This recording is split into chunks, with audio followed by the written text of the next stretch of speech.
Hi friends, in this video I am going to teach you how can you block someone from Bigo Live. You can block him either visiting his profile, and also you can block from your, if someone enters in your board, you can also block him from there. The procedure is very same. You just have to click on his ID. So uh, let's go to fans and find some ID to block. So here we have this ID. So I'll just tap on his display picture, and here is his profile.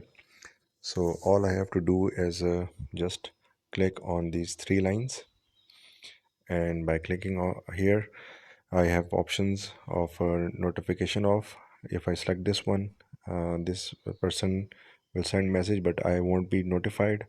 Then if I want to report him, I'll just click on report.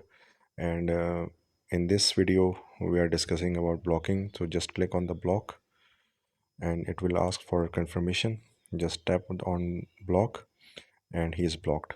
So this person would not be able to visit my profile, and he won't join my live sessions.